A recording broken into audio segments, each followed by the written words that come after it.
अस्सलाम वालेकुम फ्रेंड्स, उम्मीद करता हूँ सब खैरियत से होंगे। तो आज तो व्लॉग करते हैं स्टार्ट। इस वक्त मैं दरगाह मौजूद हूँ और मैं अभी वजू करके जा रहा हूँ फजर की नमाज अदा करने के लिए। हमने अल्हम्दुलिल्लाह रोज़ा रख लिया और आज जुम्मे का भी दिन है, सहरी वगैरह कर ली है। अभी चलते हैं मस्जिद, सुन्नत अदा पढ़ने के बाद फर्ज नमाज हमने जमात से अदा कर ली। अभी चलते हैं घर पर और थोड़ा आराम करते हैं, फिर इंशाल्लाह उठेंगे तकरीबन 10 बजे तक। और फिर उठकर जो है फाज लगा रही हमारे पेशेंट है, उनसे टेन तो चल रहे हैं 2.25 ग्राम वाले, वो लगाने के लिए मैं भी उठा हूँ। वैसे भी क्लिनिक भी जाना है तो अभी अल्हम्दुलिल्लाह फ्रेश होकर रेडी वगैरह होकर अभी मैं जा रहा हूँ। पहले फाल लगा रही भाई, तो 2.25 ग्राम नॉर्मल सलाइन में ऐड करके लगाते हैं और फिर उसके बाद चलेंगे क्लिनिक पर। खैर दोस्तों, फाज भाई तो हमने लगाई 10 इंजेक्शन नॉर्मल सलाइन में मिला था ड्रिप। खैर अभी मैं जा रहा हूँ क्लिनिक पर, जो क्लिनिक पर तकरीबन टाइम हो गया। चलते हैं क्लिनिक पर और फिर क्लिनिक खोल कर बैठेंगे, डॉक्टर साहब का वेट करेंगे। फिर डॉक्टर साहब जाएंगे, मरीजों का मुआयना करेंगे, हम उनसे फीस वगैरह लेंगे, अच्छे से इंजेक्शन ड्रिप वगैरह लिखेंगे तो वो लगाएंगे। फिर दोस्तों अभी तो हमने क्लिनिक खोल लिया, अभी बैठे हुए हैं हम, डॉक्टर साहब का वेट कर रहे हैं, डॉक्टर साहब आ जाए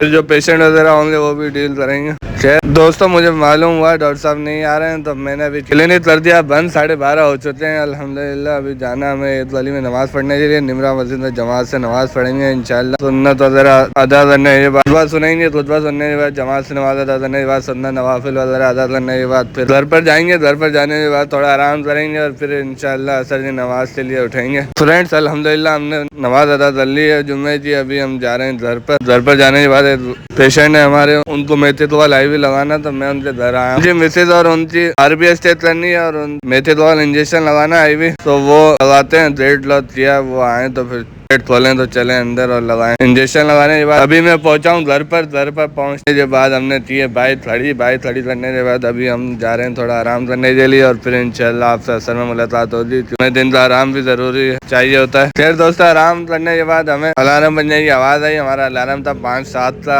8 मिनट पहले हम अलार्म होता है, तो फिर अलार्म जैसे ही बजा तो फिर हमने अलार्म बंद करके थे और अभी हम जा रहे हैं असर की नमाज पढ़ने के बाद। हमने थोड़ी कुरान की तिलावत करी, उसके बाद रोजे टाइम हो गया था तो रोजा हमने खोला घर पर। नमाज भी हमने घर पे ही पढ़ी, क्योंकि जमात हमारी निकल चुकी थी खाने पीने के चक्कर में। अल्लाह माफ फरमाए, क्या करें यार। फिर दोस्तों अभी क्लिनिक का टाइम हो गया था तो मैं आ गया था क्लिनिक पर। क्लिनिक पर आने के बाद हमने पेशेंट वगैरह डील करे, उसके बाद ईशा की नमाज का टाइम हो गया था तो मैं ईशा की नमाज पढ़ने के लिए जा रहा हूँ। नमाज पढ़ेंगे, उसके बाद तरावी पढ़ेंगे जितनी हो सके। फिर दोस्तों अल्हम्दुलिल्लाह तरावी वगैरह पढ़ने के बाद अभी मैं आया हूँ क्लिनिक पर। अभी थोड़ी देर और बैठते हैं, फिर डॉक्टर साहब को हिसाब देते हैं। डॉक्टर साहब को हिसाब देने के बाद फिर डॉक्टर साहब जैसे ही उठेंगे तो फिर करेंगे क्लिनिक बल करने के बाद मैं जाऊँगा फाल लगा रही भाई 2.25 ग्राम इंजेक्शन चल रहे हैं सुबह शाम के। खैर वो लगाऊंगा, अभी अंदर चलकर पहुंच जाऊंगा घर पर। विलौत कर रहा हूँ यहाँ पर, नेक्स्ट विलौत चलिए इंतजार फरमाइए, अगले विलौत चलिए। हाफिज, गुड बाय, टाटा।